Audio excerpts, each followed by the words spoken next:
And welcome back to No Kings on the Hill. I am Dr. Hill. Sorry, running a couple minutes late today. Thanks for joining us tonight on episode 35. We are live every Wednesday at 5 p.m. Central, 6 p.m. Eastern Time on Rumble, X, and Facebook at the Patriot Spirit Network, on YouTube and Facebook at No Kings on the Hill, on X at Dr. Law 42, and on Twitch at No Kings on the Hill.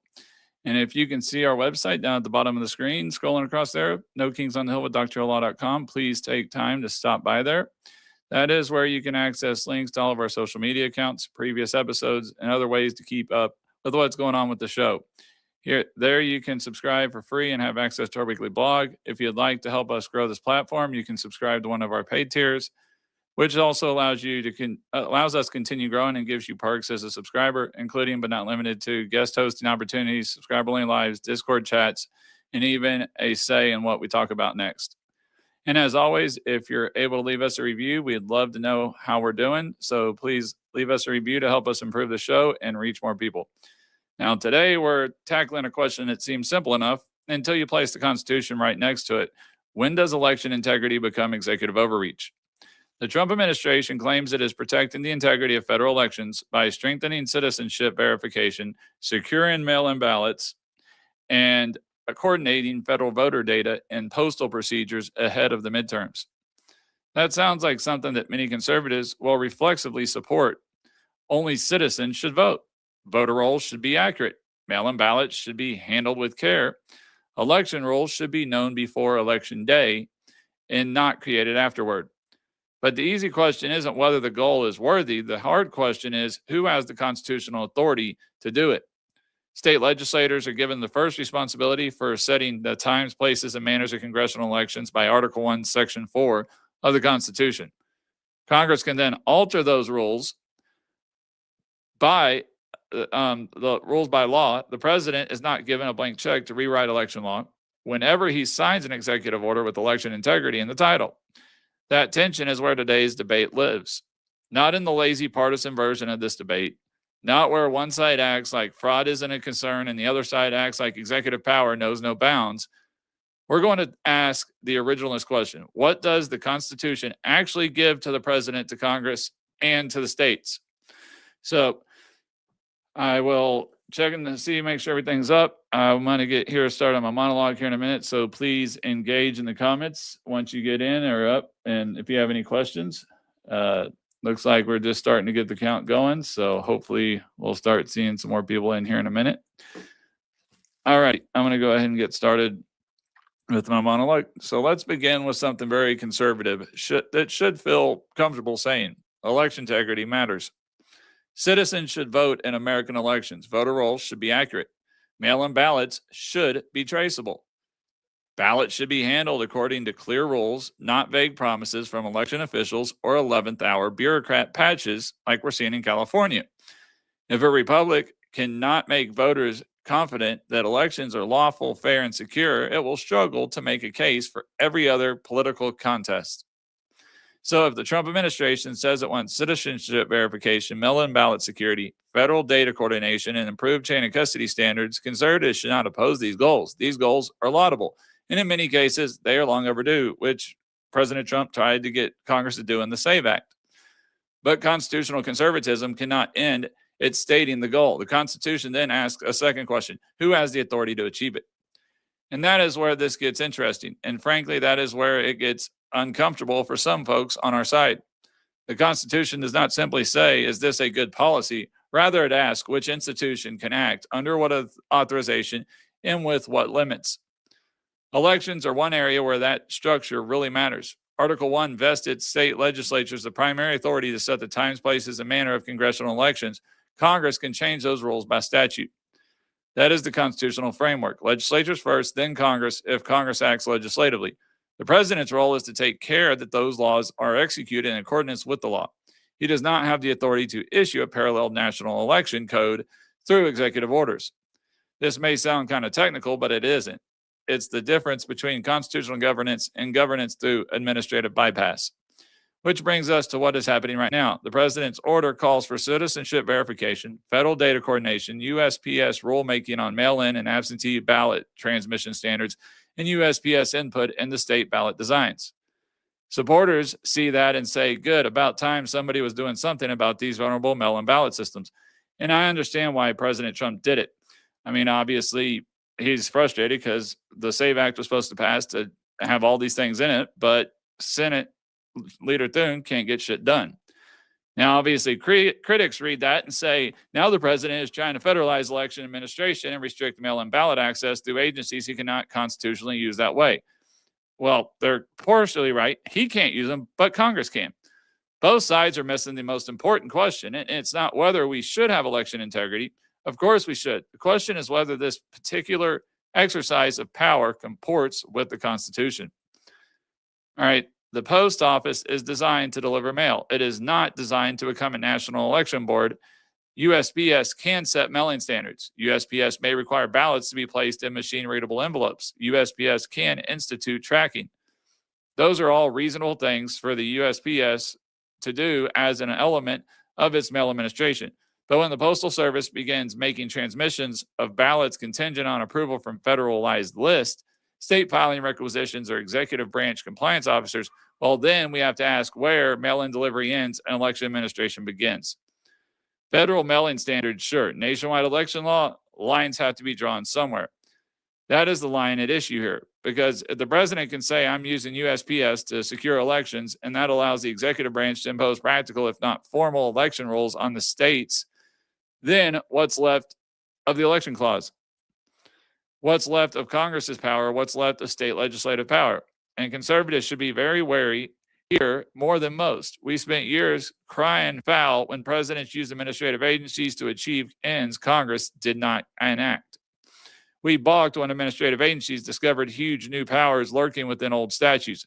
We yelled when executive officials treated statutory silence as implicit permission. Well, they're still not entitled to implicit permission just because this president is issuing the orders. And we shouldn't suddenly declare that silence means consent because the orders sound like they might improve election integrity. The latter half of that statement is true. Mail voting creates chain of custody issues. Loose voter rolls are problematic. Citizenship verification is part of the solution. Late arriving ballots, signature comparisons, ballot curing, and ambiguous deadlines all undermine voter confidence. Campaigns should not be fought on vibes and trust us placards. But the solutions still need to be legal solutions. If Congress wants national proof of citizenship requirements for registering to vote in federal elections, it can debate and pass them if it has the will and the constitutional authority to do so. If states want stricter mail and ballot standards, they can pass those laws. If they want voter ID, pure rolls, timely receipt deadlines, or narrow absentee eligibility windows, they should seek those reforms through their lawful legislative process. Or even the federal government can ask for certain things of those when it comes to the Congress and the presidency. They can't ask it on state levels, but they can on the federal level. That is how sustainable election reform happens, not by having the president issue an order that requires the Postal Service to do his bidding in a role it was never designed to fulfill. This is another reason conservatives should be concerned about this approach.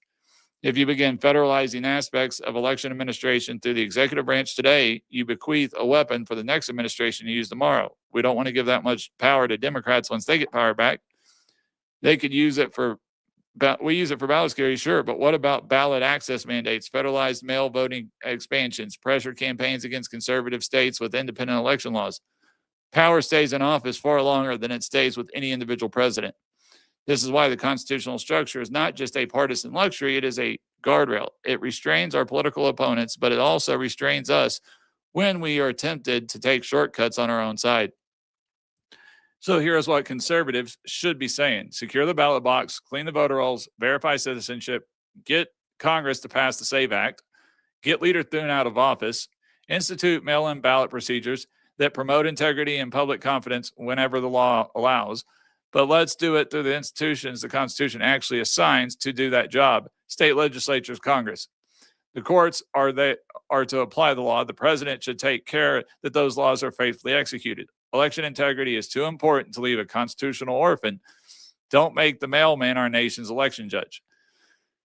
And I know that it sucks, but it's the truth. And I understand President Trump's his anger and his reason why. I understand why he did this executive order, but it went too far. And unfortunately, because the Senate can't get their acting gear and can't pass a single bill almost the whole time they've been there, and after we elected them and gave them power to pass the agenda, you can't bypass that with a executive order, unfortunately. So please, if you're watching, please hit that like button. Please hit those like buttons, follow buttons, tap, repost, share. Let's get this out. Let's try to get some more people in here, especially people on YouTube. Please hit that like button so YouTube will push it out more. Same thing with if you're watching on Facebook or X or Rumble. So I'm going to get into segment 1 with what happened this week, or kind of happened last week, really, but in the last week or so. So we need to start with the basic facts on the ground. President Trump issued an executive order on March 31st entitled Ensuring Citizenship Verification and Integrity in Federal Elections. The order claims it will strengthen the integrity of federal elections by ensuring that every vote cast in a federal election is cast by a United States citizen who meets the eligibility requirements to vote in that election, improving the process for verifying voter eligibility and modernizing procedures for mail-in voting using the U.S. Postal Service. It leans on existing federal powers. In particular, it cites the Department of Homeland Security and the Homeland Security Act, the Social Security Administration, federal election law, and the obscurely worded but nevertheless real obligation of the federal government to protect Republican government in the states. The executive order creates something called state citizenship lists. These are lists of all individuals who have been confirmed to be citizens of the United States, are old enough to vote in the next federal election, and who reside in each state. The order also directs the USPS to begin rulemaking on mail-in and absentee ballot materials. This could include election mail markings that would constitute official USPS in the indice ballots or indicia ballot for ballots, automation compatibility, compatible ballot envelopes, tracking capabilities such as unique barcodes, envelope design, or procedures for state mail-in and absentee ballot participation list. Fast forward through lawsuits, challengers argue correctly that this order trespasses on the authority of the Constitution gives to states and to Congress. The short version of their complaint, the president can't rewrite election administration via executive order. If the rules governing federal elections need to change, Congress needs to change them. If rules governing elections inside states need to change, state legislatures can change them as long as they abide by the Constitution. On May 28th, or it was, well, it was actually later than that, but after a couple days after, the very end of May, beginning of June, Judge Carl Nichols on the Federal District Court in Washington declined to put the executive order on hold. Now, that sounds big, but don't let me oversell it. Judge Nichols is not the Supreme Court. He did not issue a final blessing on everything in the executive order. It was merely a preliminary posture ruling, and also he said that he couldn't rule on it yet because not enough of it had gone to an effect. That wasn't to say that he wouldn't rule on it later on. He just said enough of the executive order had not fully gone into effect for him to rule on it. Essentially, his logic was that the lawsuit was brought too soon. The Trump administration has not actually implemented the executive order in a way that injures the challengers. The state citizenship lists haven't been created, much less shown to be defective. USPS has not created final rules that harm the plaintiffs or their members. So for now, Judge Nichols says no.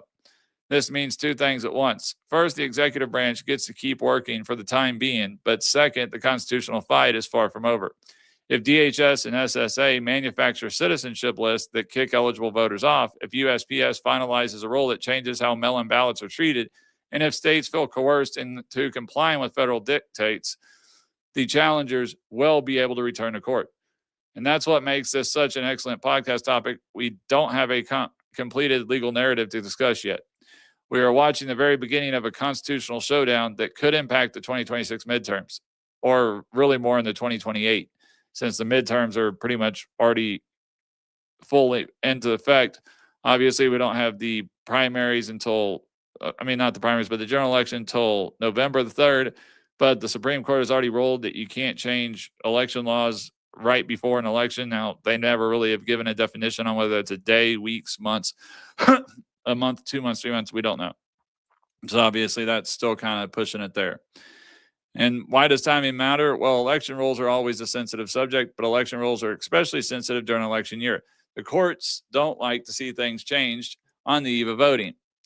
Think about what election officials are doing right now. They're trying to finalize systems, ballots, deadlines, envelopes, voter education materials, poll working trainings, etc. If the federal agencies suddenly weigh in with new rules or regulations, even well-intentioned adjustments could confuse voters and poll workers.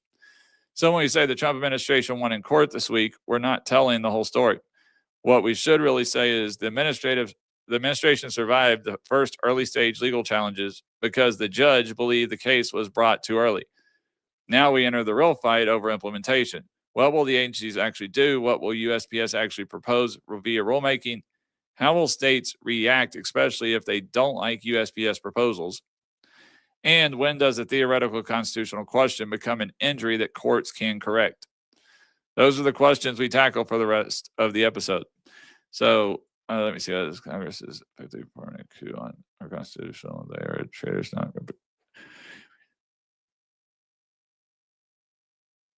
Not like I said, Anita, I don't disagree. Like, I understand why President Trump's doing it, but unfortunately, constitutionally, it's not a good thing. And also, like I said, we don't want to give that much. We don't want to give that much. We don't want to give that much power to the next Democratic president, as they could go in there and just try to make everything easy and just open everything up. And that's the last thing we need.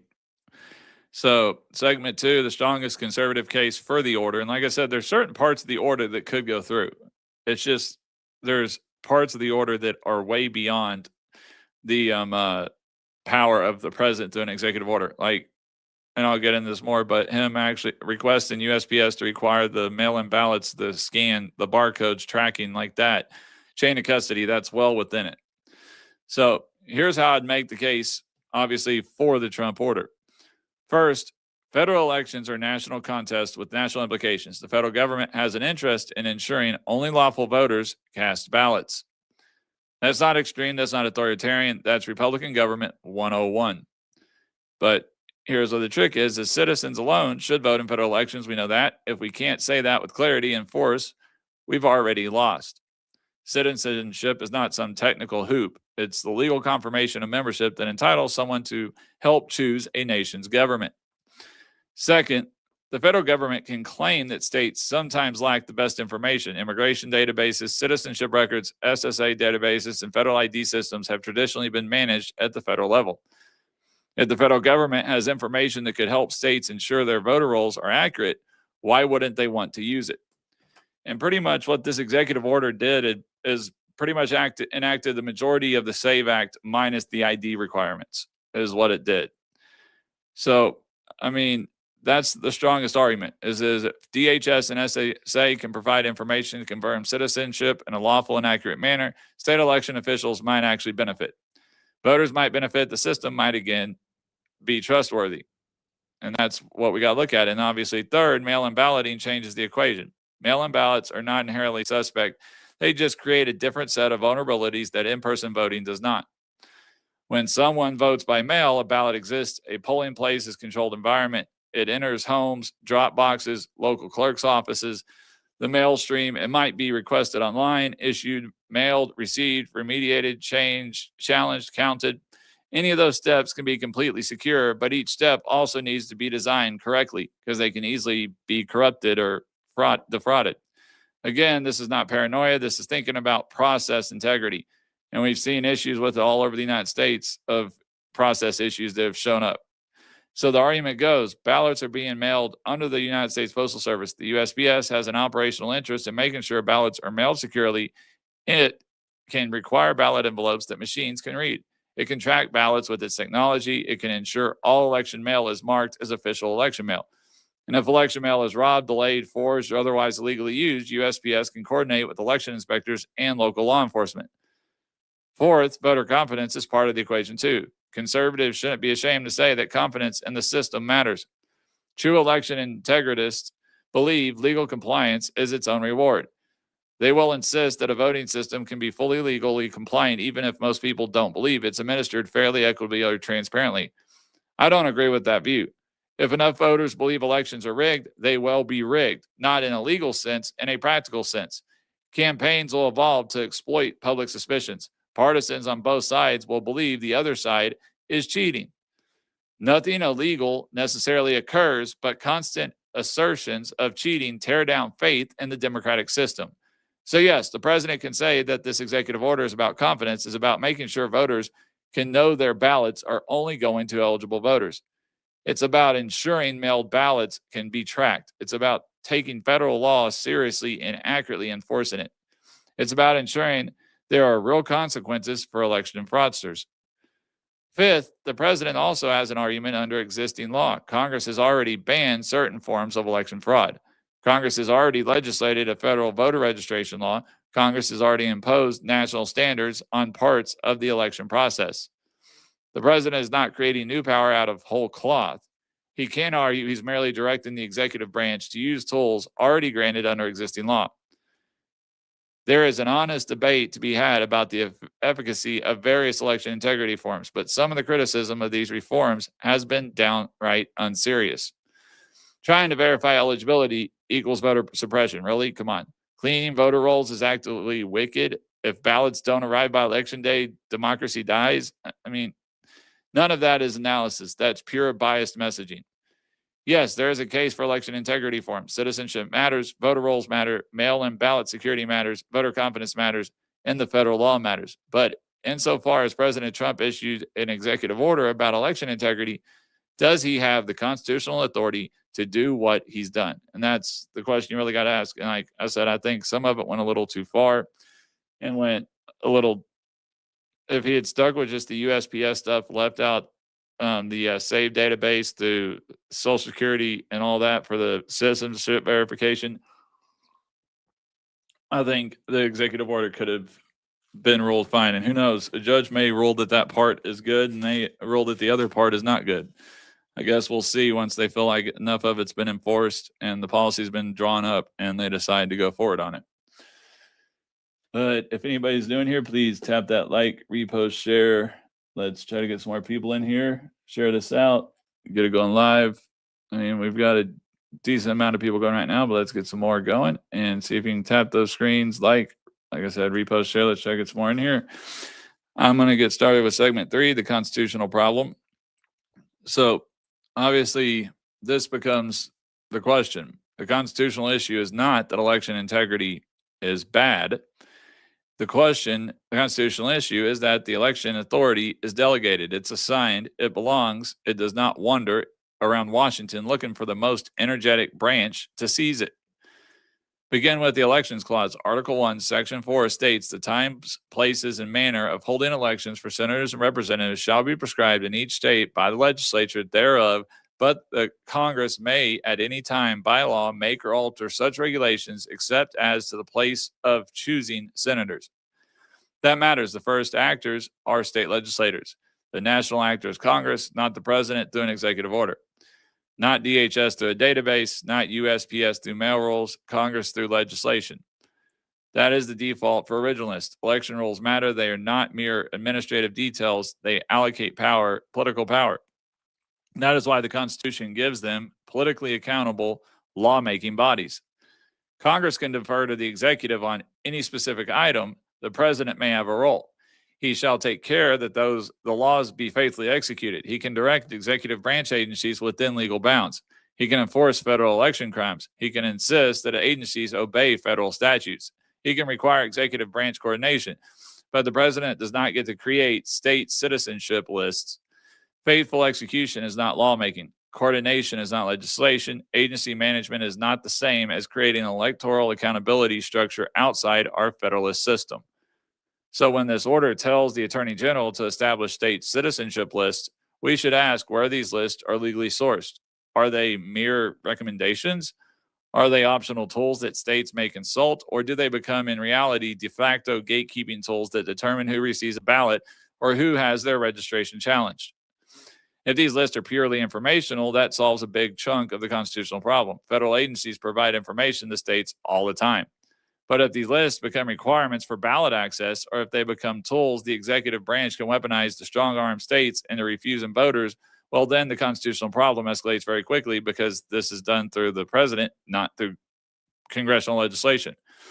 This applies to USPS too. USPS can make rules about the mail. It can decide that an envelope must be machine readable. It can decide that certain barcodes are required to track the envelope. It can decide on operational standards for how ballots are processed. That is USPS administering the mail, which is why I was saying those certain issues that Trump had put in the executive order will work. But if USPS essentially decides that it will not transmit ballots except pursuant to a federally created and approved state participation list, or if it essentially decides who can and cannot receive mail-in ballots by creating a gatekeeping tool for states, well, then USPS has also moved past mere administration into something that affects election rules. And that is where conservative rhetoric should scare. For years, we have decried administrative creep. We have criticized administrative agencies stretching decades-old statutes to create new federal programs. We have criticized presidents issuing executive orders to accomplish what Congress refused to do. Again, like I said earlier, we have criticized the notion that because Congress used a broad phrase in a statute, they can become a blank check for sweeping national policy. All that was correct, but those criticisms only applied when Democrats do it, when we both do it, when Democrats and Republicans do it. If we believe in the major questions doctrine and non-delegation principles and separation of powers, and in the idea that federal agencies need clear congressional authorization before they make massive policy decisions that reshape entire fields of law, then we ignore all that when the policy we like is proclamated. No, never mind. Stop that thought process right there, because the principles still apply. The principle has to survive contact with our political preferences. All right, there's also a federalism question here. States are not federal agencies with local offices. State election officials run federal elections, but they do not do so pursuant to state law and federal statutes. They do not do so because the president tweets he is managing elections or because he appoints them to their jobs. If the executive branch begins pressuring states with federal agencies to adopt certain election procedures without congressional authorization, that is a federalist problem. That's a violation of federalism. Some will argue that Congress has already legislated and preempted the field on issues like voter registration laws and election crimes. Of course they have. That is not the question we're asking here. The question is whether Congress has authorized this system. Has Congress said that states must participate in this system of state citizenship list? USPS ballot transmission rules establish participation lists and interagency cooperation in administering elections the way this order demands. That is what the legal fight is about, not slogans, not, oh, libs would do this too, legitimate authority. And if the answer is unclear, conservative originalists should not presume that the ambiguity should be resolved in favor of the executive. We should be concerned about granting vast power to a single set of officials. Even if our party controls those officials, true originalism does not care about team loyalty. A good test of our thinking about this order is to reserve the powers. Imagine the same system in place, but under a Democratic president. Imagine the president issuing an executive order telling USPS to ensure that every state adopts broad universal mail-in voting, votes past election day. Imagine the order pressured states to expand ballot access. Imagine the order created federal lists to direct ballot distribution. Imagine the order said federal agencies should coordinate with states to ensure states adopted the administration's preferred approach to elections, including letting everybody vote, even illegal immigrants or people visiting. I mean, would conservatives apply that order as justifiable election administration? Or would we call it an executive branch seizure of the election process? Of course we would. I don't think that test answers every legal question with this order, but it does highlight whether we are actually thinking through principles or have simply decided to abandon the former because our team made the policy decision, or because Congress won't get their ass in gear and pass a bill that literally does everything that is listed in this executive order, plus require voter ID. I mean, that's literally the only thing that President Trump didn't put in this order was requiring voter ID. Everything else that he's put in here with the USPS implementation, the SAVE database, all that is in the SAVE Act. We need Leader Thune to nuke the filibuster and pass the damn bill. Simple as that.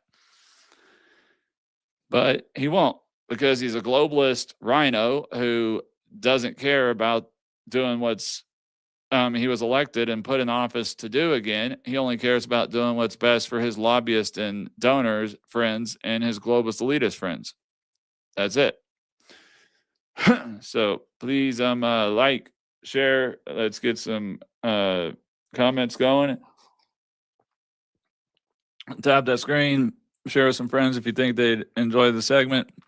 Also, please go to the website, follow, sign there so we can get on the I got a set up a Discord chat so you can start asking or requesting specific topics on what to cover, because obviously the main topics right now are election and election integrity, election, what's going on in elections and Iran. But obviously you can only do so much about those. Hopefully we'll start seeing some new Supreme Court rulings coming down along with election day, the election day definition, and obviously the 14th Amendment birthright citizenship ruling, and a bunch more that should be coming between June and July that we should start seeing here pretty soon. So obviously once those come in, I'll start doing some episodes on those. When the new Affordable Housing Act, or Affordable Housing for the 21st Century Act, the amendments get passed and that gets President Trump's desk, I'm going to do another episode on that. So those are some topics that I'm looking at covering coming up. But I will go ahead and get on to segment 4, which is the USPS and implementation problem. So let's talk about implementation, because election administration is where good ideas go to become complicated. USPS is a gigantic operational agency. They process mail, they work with logistics, delivery routes, sorting machines, barcodes, facilities, inspection guidelines, delivery standards, and statutory frameworks. It is not a tribunal of election eligibility. That's important because there are mail-in questions and election questions. Mail-in questions: can this envelope be processed through a machine? Does it scan correctly? Is it tagged properly as official election mail? Can it be tracked? Can USPS diagnose where delays are happening? Those are legitimate mail questions. Those are questions, appropriate tasks for USPS to handle. And if that's all the administration orders, executive order said, we'd be fine. Election questions are different. Who is entitled to receive a ballot, which deadline controls? What happens if a ballot is mailed to a voter who appears on a state list but not a federal list? What happens if a voter is eligible to be registered under state law but is missing from a citizenship verification database for state? What happens when a name mismatch addresses mismatch naturalization delay or database glitch creates an issue? Those are not USPS questions. Those are ballot access questions that need to be decided at the federal or state level. This is why the structure of this proposal matters so much. If states are going to mail-in list of mail absentee ballot participants to USPS, and if USPS is going to use those lists to drive decisions about how that ballot mail is handled, then it is critically important to know how USPS will handle all the errors and exceptions. Will they deliver the ballot anyway? Will they hold it? Will they return it? Will they flag it? Will they contact the state? Will they contact the voter? Will there be a cure process? Who pays for the system? Who is liable if the system screws up? And all this needs to be figured out before the midterms. This isn't theoretical. Election administration is busy work. Ballots have to be designed, printed, sent out, received, and tabulated. Voters need to know what to do. Poll workers need to be trained. Election officials need to order supplies. Software vendors need to write programs, and local officials need to test those programs. We're months away. We've only got a couple states left with the primaries of elections, and we're months away from the actual general election. If a new federal layer is suddenly added to this process, that creates massive confusion, even if the goal is well-intentioned. Now obviously requiring voter ID, that's the easiest thing that can happen. That's the easiest thing to implement. All the other stuff at the mail-in ballots and absentee ballots and the way that they're verified and checking the state list and checking your voter rolls and clearing those and the cures and the transportation, that stuff gets a lot more in depth of being able to track it correctly.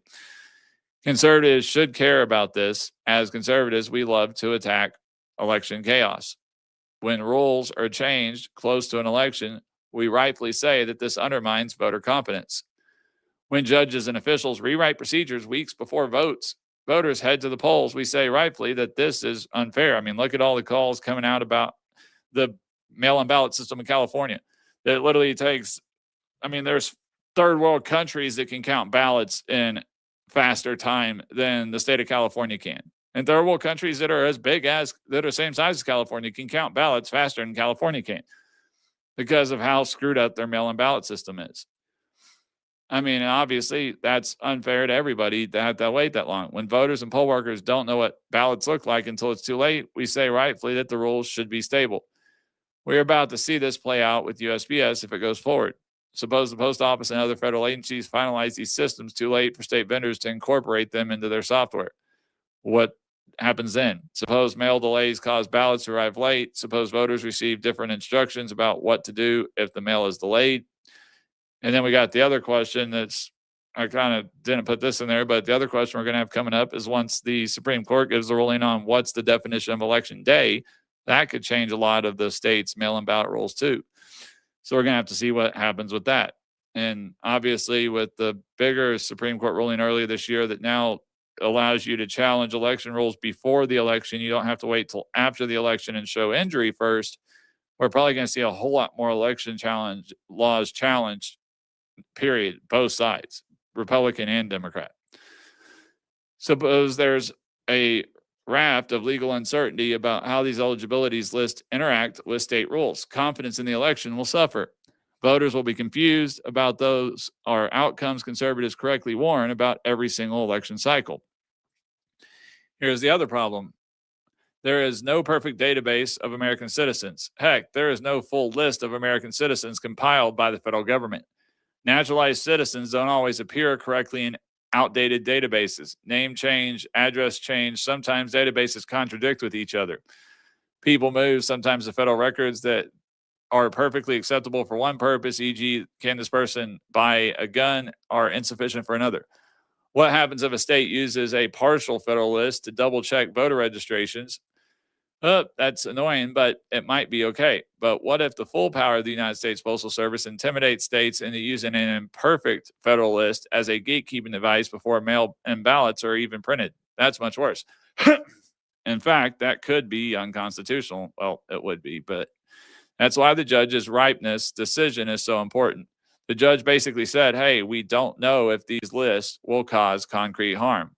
But plaintiffs, you can come back to us when the final rules go into place and when you have the final lists, if you can show that the final decision causes specific injuries. Smart plaintiffs' attorneys know they have time to investigate how the final rules will work on the ground. Implementation is not a side note. Implementation is where lawyers will look for constitutional violations. It's where they'll go after it for. Conservatives want to avoid operational nightmares and unconstitutional overreach, but please understand that those two are distinct. Those are two distinct things. Just because the post office can create a system does not mean the post office should be empowered to dictate new election rules unless Congress passes that law. Or more accurately, can USPS track ballot envelopes? Of course they can. Should USPS become a federal gatekeeper over mail-in ballot eligibility unless Congress specifically gives it that power? No, they should not. And like, I love it how everybody says they always think you have to agree with everything. If President Trump does something that you don't like or don't agree with, then all of a sudden you have to hate him or something. You don't agree with everything your wife or husband does. You don't have to hate somebody just because they do something you don't agree with. Like I said, I understand why he did this and his frustration about it. Doesn't mean I agree with him doing it. It doesn't mean I agree with it going forward because it would broaden the administrative state, not reverse or pull back the bureaucracy like he's been trying to do for a long time. And this could have an opposite effect of what he's been trying to do by tearing down the deep state and the globalists.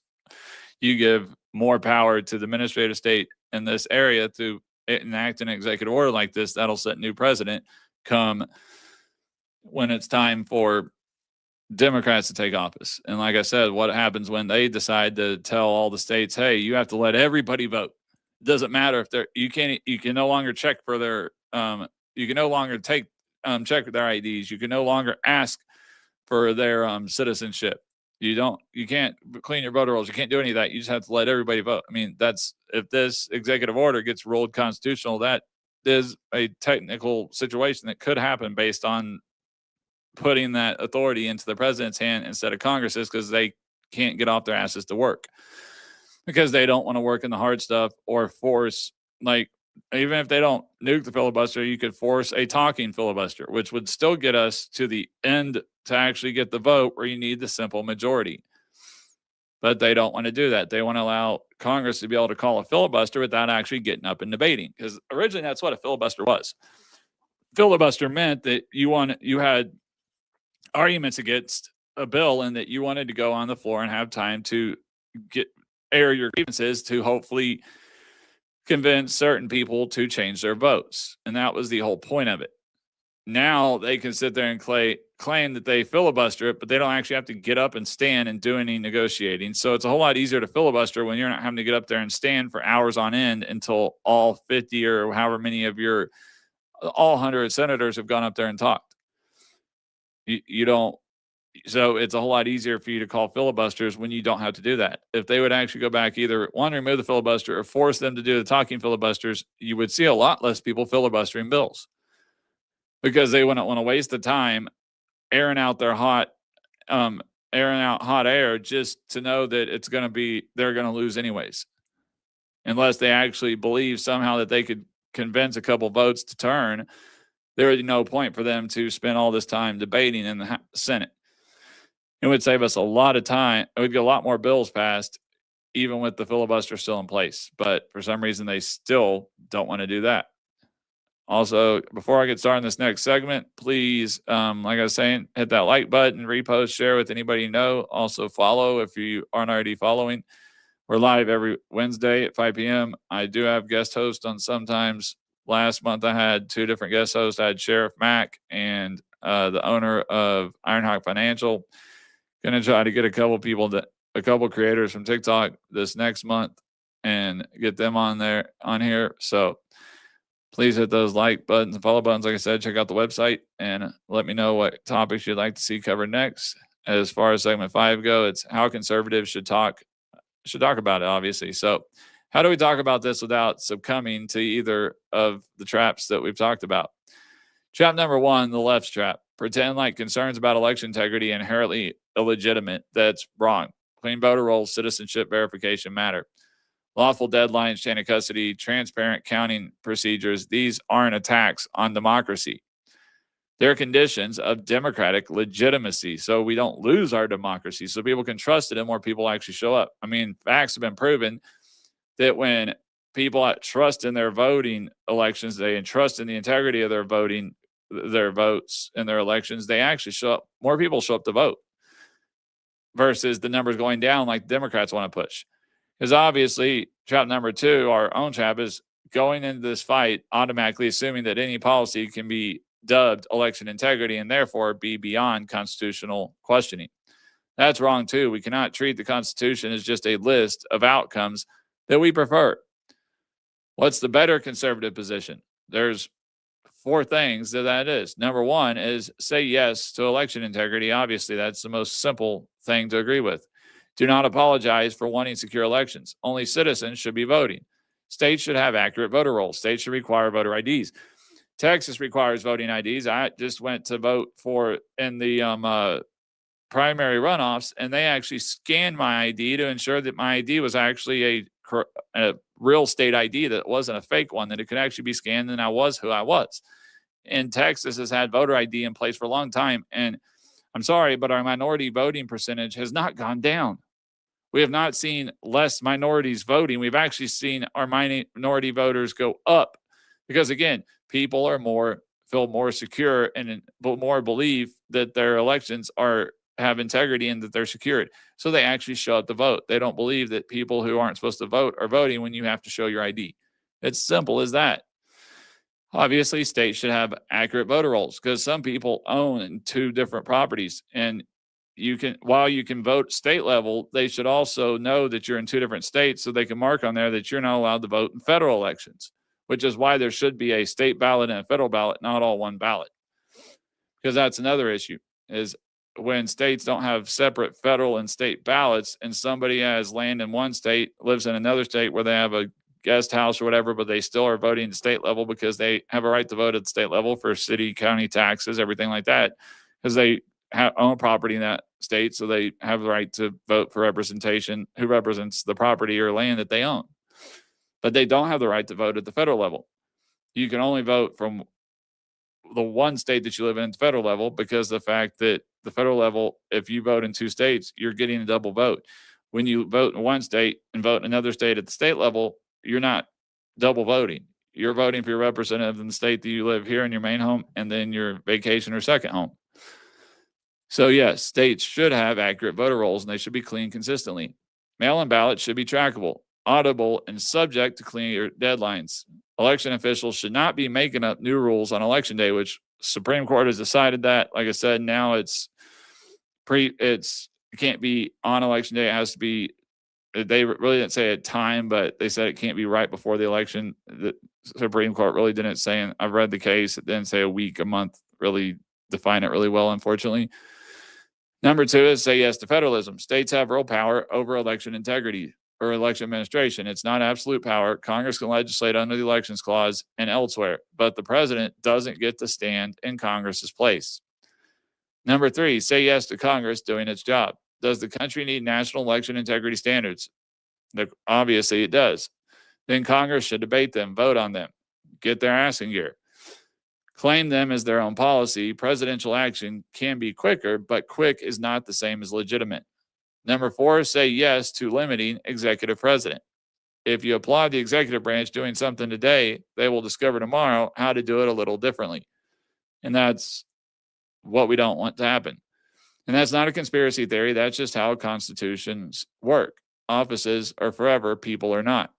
This isn't perfect messaging, but it does give us conservatives a serious principled position. We support election integrity so as long as it's pursued through lawful means. We believe in citizenship verification, but we want systems that are actually accurate and legally authorized to verify citizenship created through Congress. We want mail-in ballot accountability, but we don't want the USPS transforming it into an election judge. We want federal enforcement of federal law. We do not want executive agencies writing new election rules that Congress chose not to enact.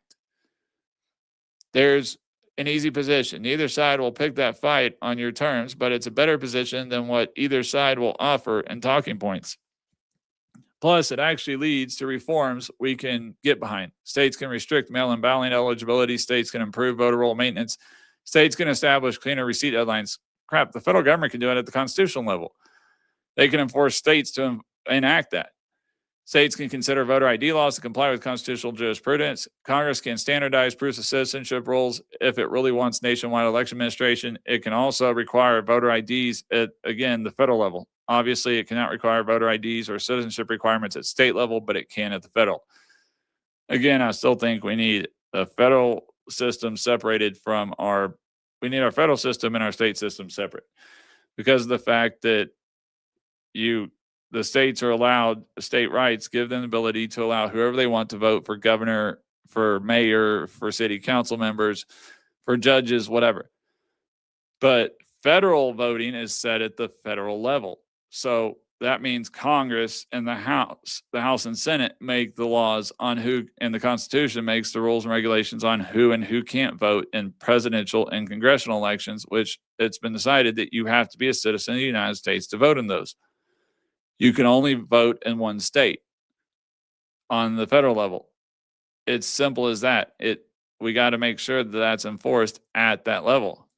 I mean, obviously, Congress can fund improved database integrity. Congress can clarify what USPS is and isn't allowed to do with the election mail. So we need, again, this is all in the SAVE Act. We need Congress to get its butt in gear. Well, not really the House, the Senate.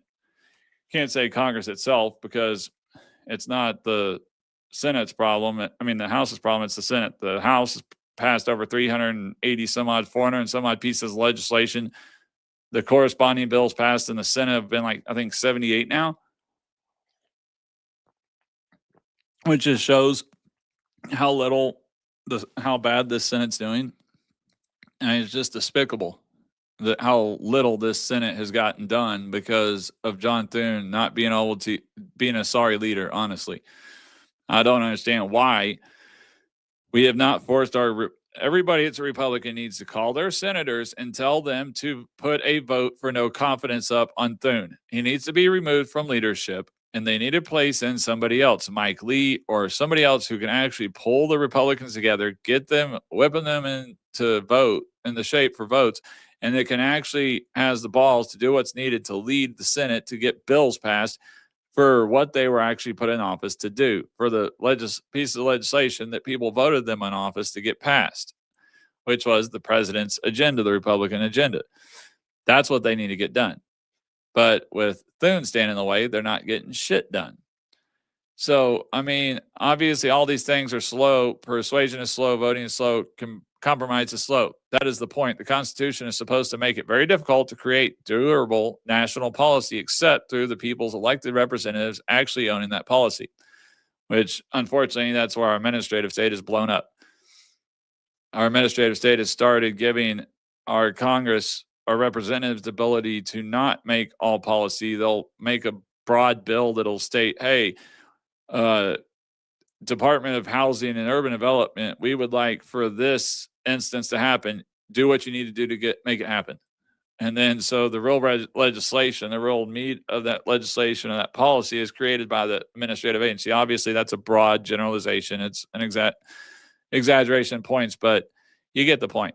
I'm not going to go into all the technicality and the legal, all the different aspects of what can happen, what can't happen. But in general, that's the way it works. It's a simple explanation. Obviously, a simplified one, but it is what can happen, and it's what we've seen happen with the administrative state growing so vastly, and why we've seen so much stuff happen, and why executive orders have become such a big tool. And where if you go back before, if you go back to like Reagan,